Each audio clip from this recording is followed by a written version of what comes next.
Hello, good morning students. कैसे हैं आप सभी? उम्मीद करता हूँ स्वस्थ होंगे, सुरक्षित होंगे और सबसे ज़रूरी घर पर होंगे।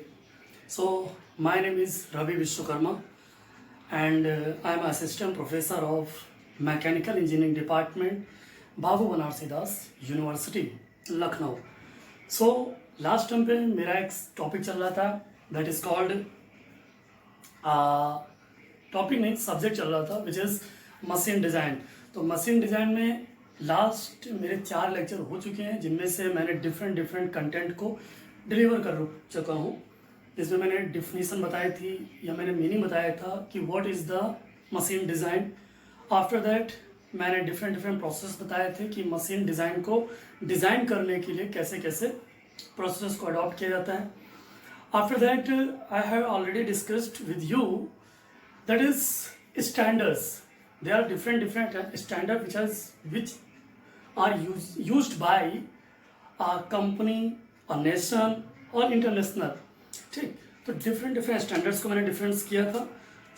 आज का हमारा टॉपिक होगा स्टैंडर्ड के बारे में ही समझेंगे, लेकिन वो इंडियन स्टैंडर्ड के बिहाफ पे, that is called BIS system for designation of steel. आप सभी जानते हैं कि there are different varieties of steel which is use for machine element और designing during the machine element. तो मशीन एलिमेंट को डिजाइन करने के लिए डिफरेंट वैरायटीज की स्टील होती हैं। उन वैरायटीज को स्टैंडर्डाइजेशन करने के लिए, उन वैरायटीज का स्टैंडर्डाइजेशन करने के लिए हमने एक सिस्टम अडॉप्ट किया है that is called BIS system. और BIS सिस्टम की हेल्प से हम स्टील की 3 प्रॉपर्टीज का पता लगाते हैं, जिसमें सबसे पहली जो चीज पता लगाते हैं that is called tensile strength, कि किसी भी पर्टिकुलर स्टील की टेंसाइल स्ट्रेंथ क्या है, उसका हम पता लगाते हैं with the help of designation. Second, हम पता लगाते हैं कि उसमें कार्बन कंटेंट कितना है, समझ गए। तीसरा, हम पता लगाते हैं कि उस कंपोजिशन में अलाइंग एलिमेंट कितने हैं या कौन कौन से अलाइंग एलिमेंट लगे हुए हैं। तो चलिए हम लिख के बताते हैं। आज हम स्टार्ट करने जाते हैं। This is BIS system for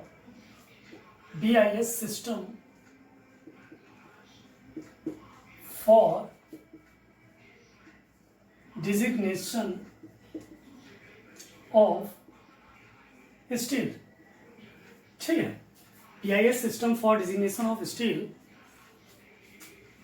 basically किसी चीज को डिजिग्नेट करने के लिए डिफरेंट पैरामीटर्स की रिक्वायरमेंट होती है, लेकिन इस केस में हम सिर्फ 2 पैरामीटर्स का यूज करेंगे पूरी सिस्टम को या पूरे स्टील को डिजिग्नेट करने के लिए।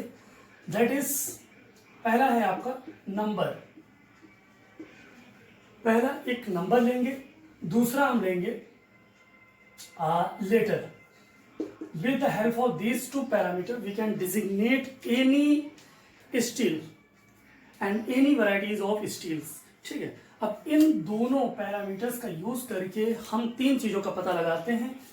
क्या क्या? सबसे पहला जो पता लगाते हैं which is tensile strength of that steel, कि उस स्टील की टेंसाइल स्ट्रेंथ क्या है।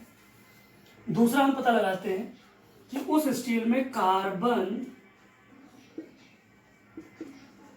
कंटेंट कितना है। एंड द लास्ट जो हम उसमें पता लगाते हैं, chemical composition of alloying element, या हम कह सकते हैं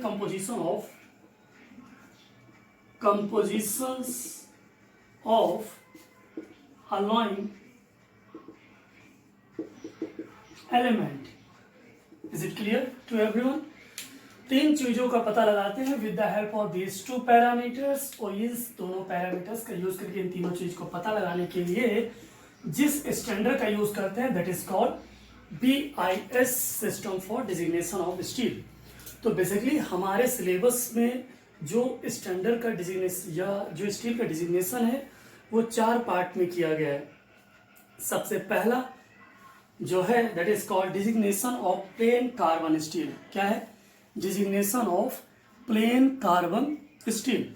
चलिए एक एक करके तीनों या चारों डिजिग्नेशन को अच्छे से पढ़ते हैं, समझते हैं आखिर क्या हो रहा है। मैं एक एक स्टेप करके आप सबको डिफाइन करूंगा कि कैसे डिजिग्नेट हो रहा है। डायरेक्ट कुछ भी सॉल्व नहीं होगा यहाँ पर, पहले बेस मेथड सीखेंगे, उसके बाद समझेंगे कि कैसे ये सॉल्व हुआ है।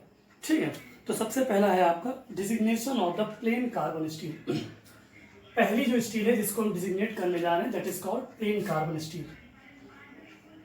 Plane carbon steel, designation of the plane carbon steel. मैं कुछ स्टेप लिख रहा हूं, इन सारे स्टेप्स को आप देखिएगा, तो जब स्टेप लिख चुकूंगा उसके बाद एक एग्जांपल दूंगा, आराम से पता चल जाएगा कि इसमें कितना परसेंट कार्बन है और कितना परसेंट क्या है। तो फिलहाल के लिए अभी प्लेन कार्बन स्टील की बात कर रहे हैं। तो देखिए बेसिकली इसमें 3 पॉइंट्स होते हैं। ए पॉइंट जो होता है वो डिफाइन करता है अ फिगर कंटेनिंग या figure indicating 100 times the average percentage of carbon. A figure indicating 100 times the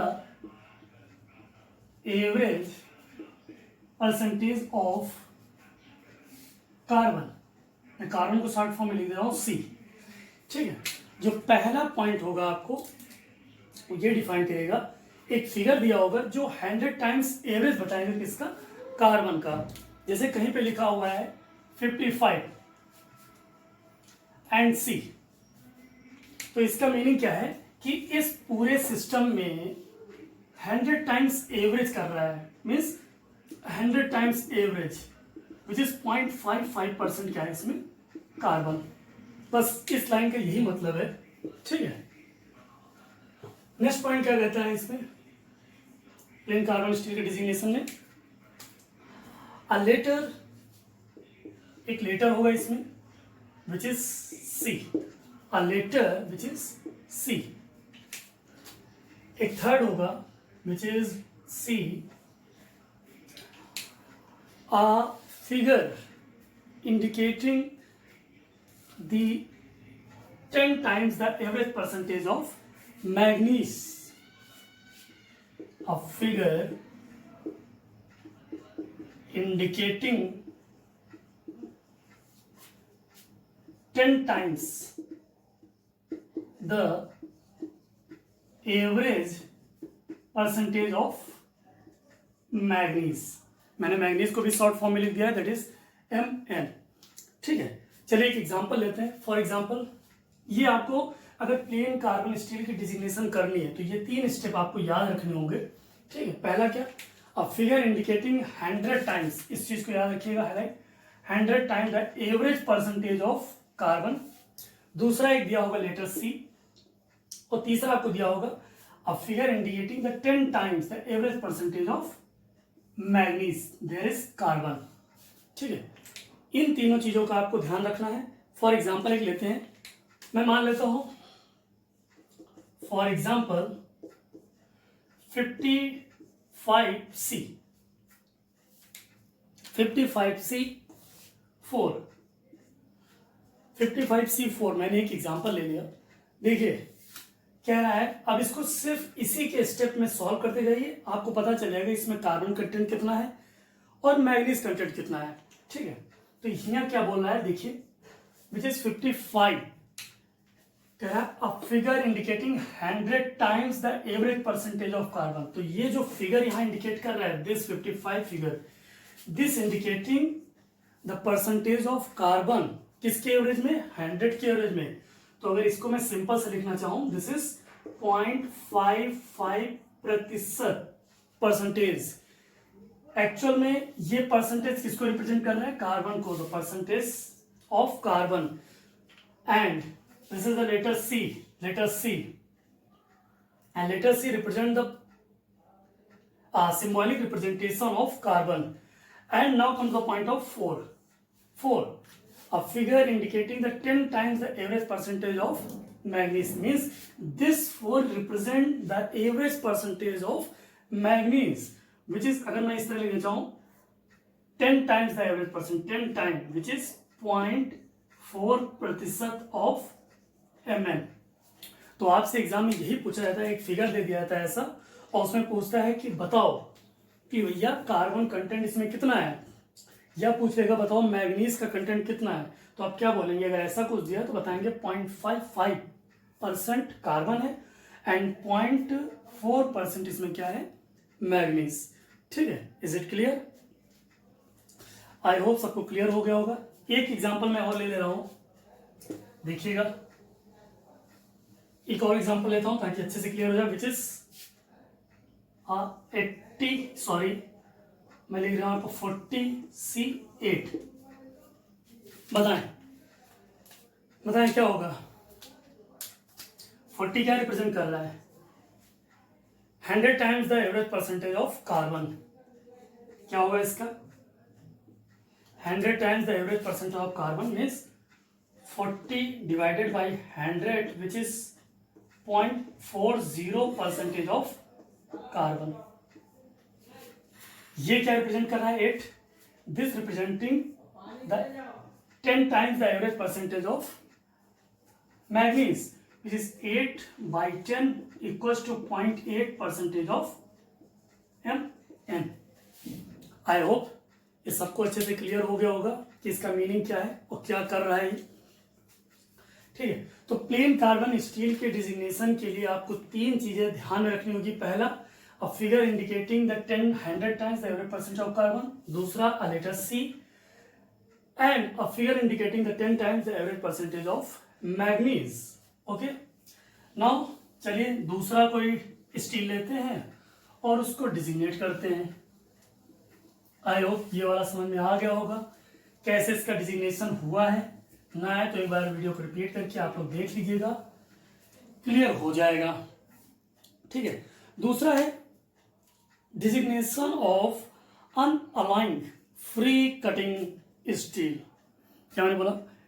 designation of unalloyed free cutting steel. चलिए लिखते हैं। दूसरा आपको डिजिग्नेट करना है which is designation of अनअलाइंड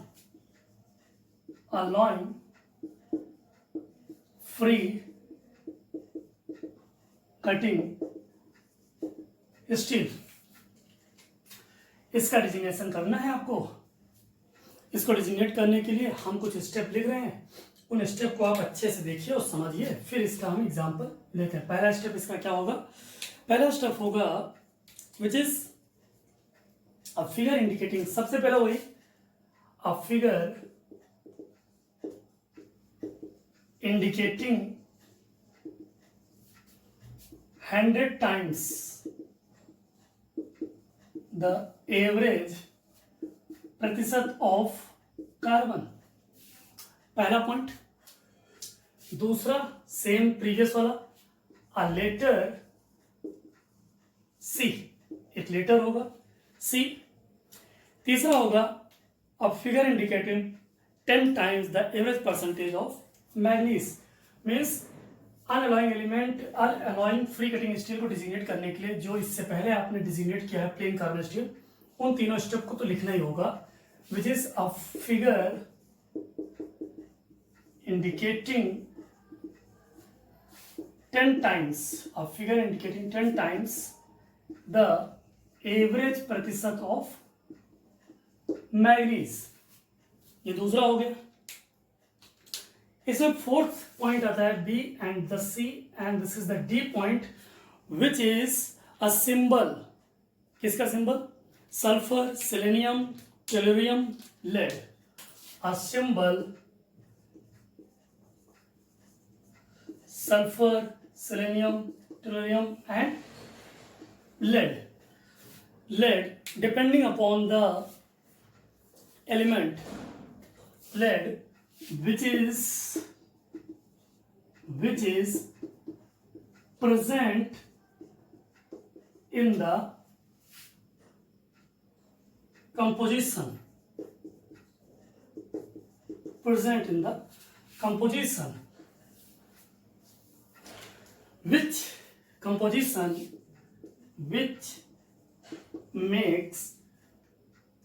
which make free cutting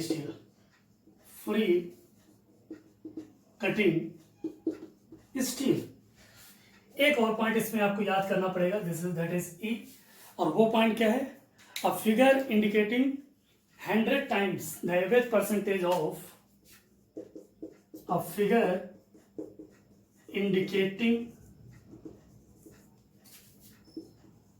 100 times the average percentage of above elements.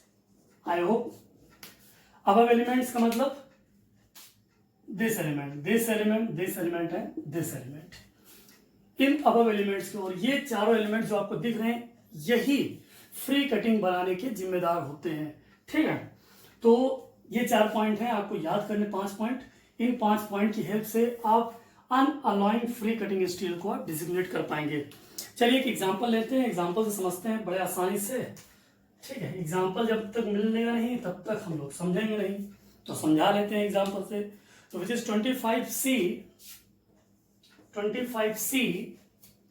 आगे है which is 12S14, 25C 12S14। कहीं पर अगर ऐसा दिया है, एग्जाम्पल के तौर पे ऐसा दिया और आपसे पूछ लिया जाए कि भाई बताओ कि इसमें कार्बन कंटेंट कितना है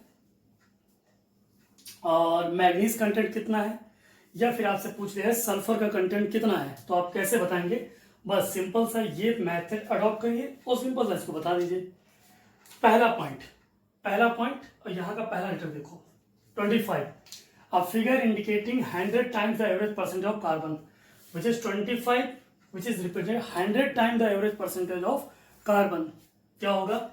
ये क्या रिप्रेजेंट करेगा? which is 0.25% of carbon। Clear? 25 को अगर 100 से डिवाइड कर देंगे क्या बचेगा? 25। ये तो बोल रहा है 100 times the average percent of carbon. where a letter C which is the symbolic representation of carbon which is 12, come here to 12। third line, a figure indicating the 10 times the average percentage of manganese, means ये 12 क्या है? आपका manganese का 10 times average percentage है which is equals to 1.2 time percentage of manganese. दिख रहा है सबको? ठीक है, दिख रहा है। A symbol representing sulfur, selenium, tellurium, lead which is present in the composition which makes free cutting steel। यहाँ सल्फर प्रेजेंट है मीन्स इसने किसको बना दिया? फ्री कटिंग स्टील को बना दिया। अब कह रहा है अ figure indicating 100 times the average percentage of above element. अब कह रहा है कि सल्फर का परसेंटेज कितना है ये तो बताओ। तो सल्फर का परसेंटेज 14 का उठाएंगे और 14 का 100 टाइम्स एवरेज परसेंटेज लेंगे विच इज 0.14% ऑफ सल्फर। तो आपसे अगर एग्जाम में पूछे कि बताओ कार्बन का परसेंटेज कितना है तो आप क्या बताएंगे? 0.25% ऑफ कार्बन। मैग्नीज का परसेंटेज कितना है विच इज 1.2% ऑफ मैग्नीज। इस इक्वेशन में सल्फर का परसेंटेज कितना है? That is 0.14% of sulphur. ये मेथड हुआ दूसरी डिजिग्नेशन का, that is called unalloyed free cutting steel. एक बार नोट करें, एक बार देख लें, जो ना समझ में है वो पूछ लें, फिर मैं आगे स्टार्ट करता हूं नेक्स्ट डिजिग्नेशन को।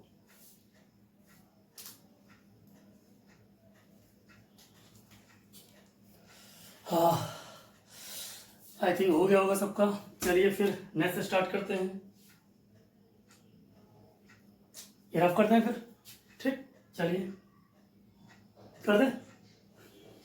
ओके, करना तो पड़ेगा भैया, जब तक मिटाएंगे नहीं तो आगे समझाएंगे नहीं आपको हम। ठीक है, this is machine design. Oral कितना समझा देंगे इसमें हमें भी नहीं पता है, इसके लिए पेन कागज का तो यूज करना ही पड़ेगा। चलिए तीसरा है designation of aligned steel. Next है हमारा designation of aligned steel.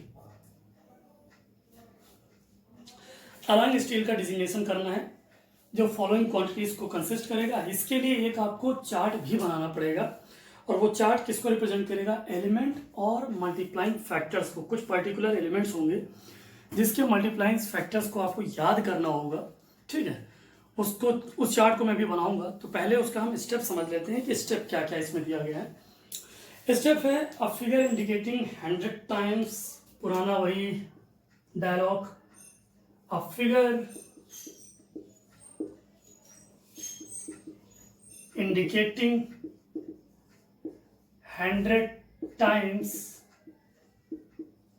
The average प्रतिशत ऑफ कार्बन, ठीक है। दूसरा इसमें है a chemical symbol for alloying element, a chemical symbol for alloying element is followed by the figure for its average percentage value content with multiplying factors, ठीक है।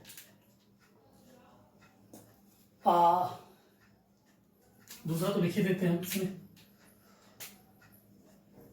which is a letter C, ठीक है। Third होगा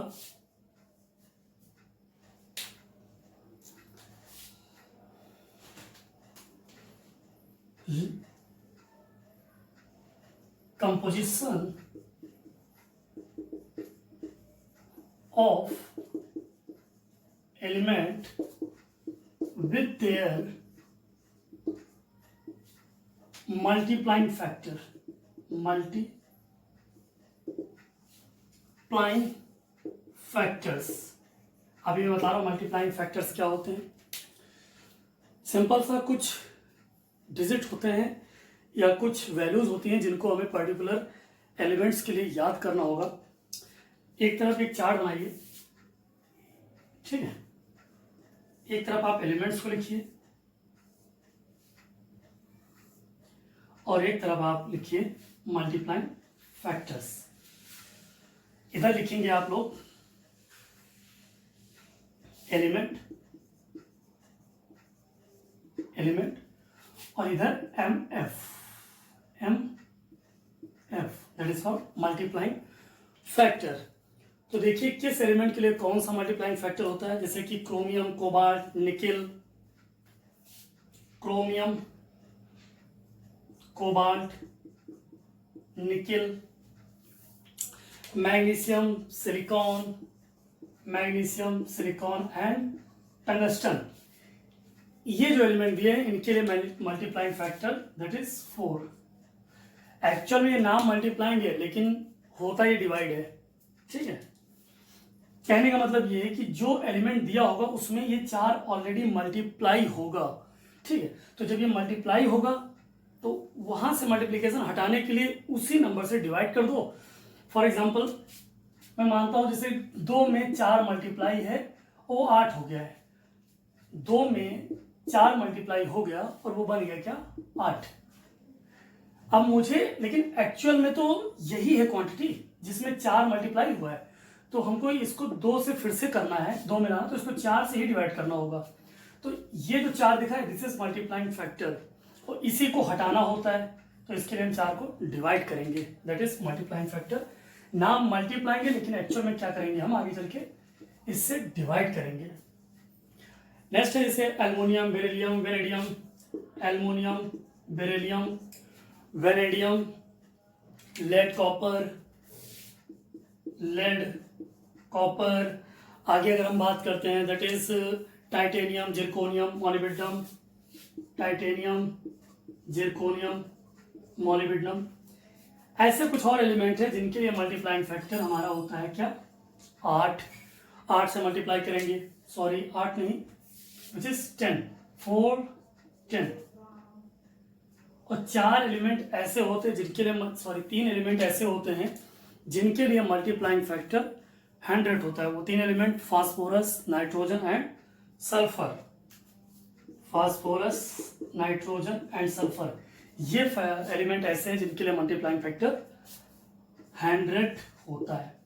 बस आपको इतना ही याद करना है।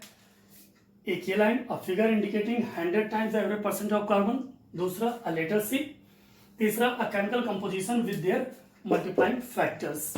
ठीक है, चलिए सबसे इजी मेथड एक एग्जांपल लेते हैं जिससे आपको बहुत इजीली समझ में आ जाएगा।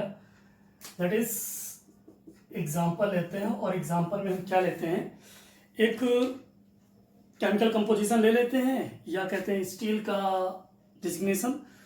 That is 25 CR 4 molybdenum 2। ऐसा कभी एग्जाम में दे दिया गया और आपसे पूछ लेगा कि बताओ इसमें कार्बन कंटेंट कितना है, क्रोमियम कंटेंट कितना है और मॉलिब्डेनम कंटेंट कितना है। तो इसी को जानने के लिए हमने ये सब बताया आपको। ठीक है, तो चलिए सबसे पहला तो ये होता है अ figure indicating the 100 times the average percentage of carbon. इसमें चाहो तो ये वाला टर्म हटा ही सकते हो, अ लेटर सी, क्योंकि अलाइंग एलिमेंट है तो अल्टीमेटली इसमें कार्बन तो मौजूद ही होगा, यूनिवर्सल थ्रू है। ठीक है, तो वो कंटेंट आ जाओ बस, और इजी हो गया। 3 स्टेप, ये 2 स्टेप हो गए आपके। लेकिन इसमें टफ टास्क है इस टेबल को याद करना, तो मुझे लगता नहीं इतना टफ भी होगा, याद कर लीजिए आराम से। तो क्या करें, अ figure indicating 100 times the average percentage of carbon. तो ये एक फिगर है जो क्या रिप्रेजेंट कर रहा होगा, 100 times the average percentage of carbon. तो कितना होगा, विच इज 0.25% ऑफ कार्बन। ठीक है, अब देखिए CR4, मैंने क्या बोला, CR, देखिए इस टेबल में देखिए CR का मल्टीप्लाइंग फैक्टर 4। तो एक्चुअल में CR के साथ 4 है, तो किसी 4 है तो जाहिर सी बात CR रहा कितना होगा, एक में 4 का मल्टीप्लाई करेंगे तभी वो कितना आएगा, 4 आएगा। एक CR रहा होगा और उसमें 4 मल्टीप्लाइंग फैक्टर ऑलरेडी है, लेकिन हमें निकालना है परसेंटेज ऑफ कार्बन क्रोमियम। तो इसको हमें मल्टीप्लाइंग फैक्टर इसका क्रोमियम कितना दिया है, 4। सिंपल सा इस 4 को इससे डिवाइड करेंगे which is 1 and 1% of chromium. समझ गए? या इतना टफ टास्क जानने से अच्छा है सिंपल सा, जो कुछ भी यहां दिया है, ये जो 4 दिया है, इस 4 को सीधे 4 से ही डिवाइड कर दो। 4 दिया है और क्रोमियम का मल्टीप्लाइंग फैक्टर भी 4 ही है, तो मल्टीप्लाई की जगह क्या करना है आपको, डिवाइड कर देना। तो 4 को 4 से डिवाइड करेंगे 1, और ये जो 1 आया है यही तो क्या है, परसेंटेज ऑफ क्रोमियम। ये तो परसेंटेज ऑफ क्रोमियम है। नेक्स्ट, मॉलिब्डेनम के साथ क्या दिया है आपका, 2। मॉलिब्डेनम के साथ 2 दिया है।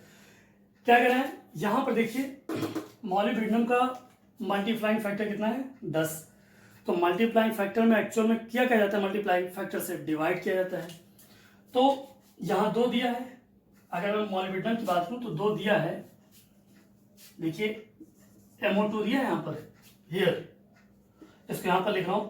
इस MO2 में जब हम 2 को लेंगे तो इसका मल्टीप्लाइंग फैक्टर 10 है, तो एक्चुअल में जो 10 मल्टीप्लाई करना है उसे क्या करना है, डिवाइड, दैट इज 0.2। तो जो 0.2 आया, this is percentage of molybdenum. Is it clear to everyone? I hope clear हो गया होगा। चलिए एक एग्जांपल और लेते हैं तो और अच्छे से क्लियर हो जाएगा। क्लियर? चलिए ठीक है, देखते हैं next example.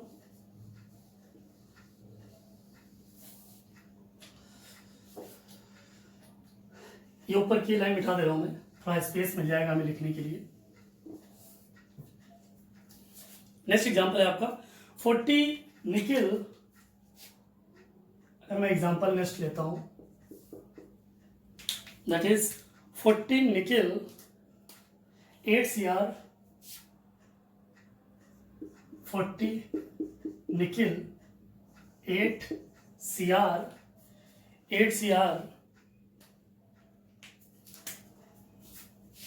40 nickel 8 CR 8 vanadium 2।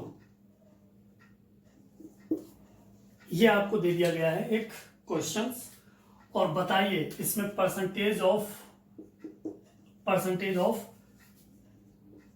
Carbon कितना है, परसेंटेज ऑफ निकेल कितना है, परसेंटेज ऑफ क्रोमियम कितना है, और एक चीज परसेंटेज ऑफ वेनेडियम कितना है। ये 4 चीजें आपसे पूछी जाएंगी। तो सिंपल सा करना क्या है, 40% मतलब average percentage of average figure indicating 100 times the average percent of carbon. तो 40 का average which is 0.4% of carbon. तो कार्बन का परसेंटेज यहाँ कितना आएगा, विच इज 0.40%। निकिल, देखिए इस टर्म को देखिए, निकिल और 8, निकिल के साथ 8 है और निकिल का मल्टीप्लाइंग फैक्टर कितना है, निकिल यहाँ दिया है, मल्टीप्लाइंग फैक्टर निकिल का 4। तो जो मल्टीप्लाई होना है उससे मल्टीप्लाई ना करके उससे हम डिवाइड कर देंगे। मीन्स अगर यहाँ 8 दिया तो इसको किससे डिवाइड कर देंगे, 4 से, विच इज 2। और ये 2 क्या है, परसेंटेज ऑफ निकिल। तो एक्चुअल में निकिल की परसेंटेज कितनी आ गई, दैट इज 2%। आगे Cr, क्रोमियम 8 दिया है, क्रोमियम का मल्टीप्लाइंग फैक्टर 4। फिर से क्या करना है, 8 को 4 से डिवाइड करके 2 आएगा, और 2 एक्चुअल में है क्या, परसेंटेज ऑफ क्रोमियम। ठीक है, तो यहां परसेंटेज ऑफ क्रोमियम कितना होगा, that is also 2%। Clear. And the next one is that vanadium. देखिए यहां पर वेनेडियम यहां दिया है, इस वेनेडियम का मल्टीप्लाइंग फैक्टर 2। तो इसको एक्चुअल में करना क्या है, 2 को डिवाइड कर देना 10 से, विच इज 0.2। ये क्या है, परसेंटेज ऑफ वेनेडियम। तो यहां पर मिलने का परसेंटेज 0.2%। एग्जाम में आपसे ऐसे ही पूछेगा, इवन गेट के एग्जाम में भी ऐसे ही क्वेश्चन आते हैं, सिंपल दे देगा और पूछ लेगा बताओ परसेंटेज क्या क्या है इस केमिकल कंपोजिशन में। क्लियर। चलो आई होप ये क्लियर हो गया होगा। नेक्स्ट स्टार्ट करते हैं और लास्ट स्टार्ट करते हैं।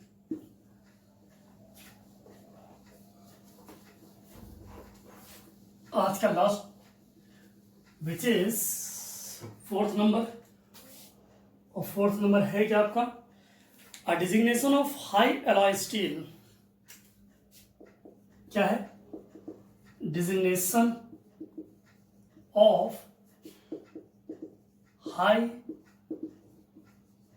Alloy steel. High alloy steel है, उसका आपको डिजिग्नेशन करना है। ठीक है, तो इसके लिए भी आपको कई सारी चीजें याद रखनी पड़ेंगी, जैसे कि इसमें एक शुरुआत में ही कुछ थोड़ा डिफरेंस है। शुरुआत में होता है अ लेटर एक्स, और यही एक्स रिप्रेजेंट करता है कि ये जो स्टील है this is your high carbon steel या हाई एलॉय स्टील। दूसरा है अ फिगर इंडिकेटिंग, सेम वही process, a figure indicating 100 times the average percentage of carbon। C point इसका क्या होगा, and the C point is a chemical symbol for allying element is followed by the percentage content round of the nearest value। ठीक है, that is क्या था, a symbol indicating the allying element, a symbol indicating the allying element। 4th, or we can say D, a symbol indicating a specially added element to attain the desired properties। एक और होता है a symbol indicating a specially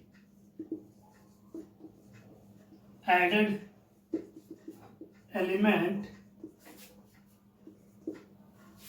to get the desired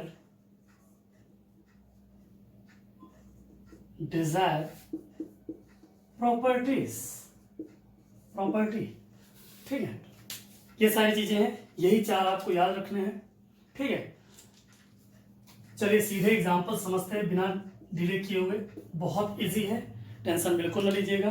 मैं example लिख रहा हूं, X25 Cr25 X 25 x 15 लेते हैं यहाँ पर 15 CR 25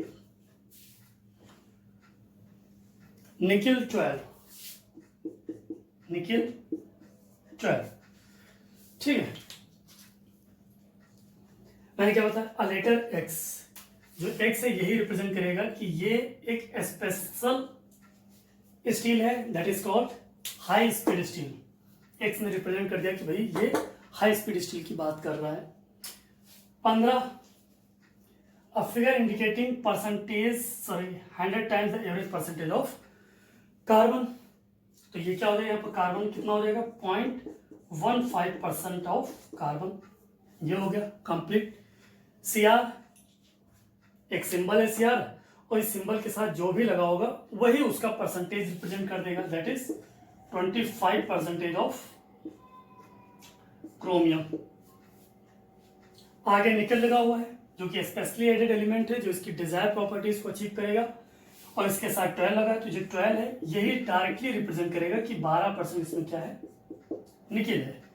ठीक है, ये हुआ। इसको मैं जरा सिस्टमेटिक तरीके से लिख दे रहा हूं। ठीक है, अगर एग्जाम में आपसे पूछता है और कुछ ऐसी क्वेश्चन दे दे और पूछे कि बताओ भाई कार्बन का प्रतिशत कितना है या कितने % कार्बन है इसमें, ये पूछ ले, या पूछ ले परसेंटेज ऑफ क्रोमियम बताओ भाई, या पूछ ले परसेंटेज ऑफ निकिल बताओ, तो मैं बता चुका हूं ऑलरेडी कैसे निकालेंगे। This is your 0.15%, this is your 25% of, and this is 12%. ठीक है, this is your final answer for high alloy steel. Clear? I hope आप सबको ये काफी अच्छे से समझ में आया होगा। BIS सिस्टम के थ्रू किसी भी स्टील का डिजिग्नेशन करना, क्योंकि आपको पता है कि they are different varieties of steel which is use for designing the machine element. तो मशीन एलिमेंट को डिजाइन करने के लिए डिफरेंट वैरायटीज की स्टील होती हैं, और उन स्टील को डिफरेंट तरीके से डिजिग्नेट कर दिया जाता है। डिजिग्नेट करने के मैंने 4 मेथड आपको बता दिए, जो कि BIS सिस्टम के थ्रू हो जाती हैं। ठीक है, चलिए फिर आज के लिए इतना ही रखते हैं। नेक्स्ट टाइम पे जब भी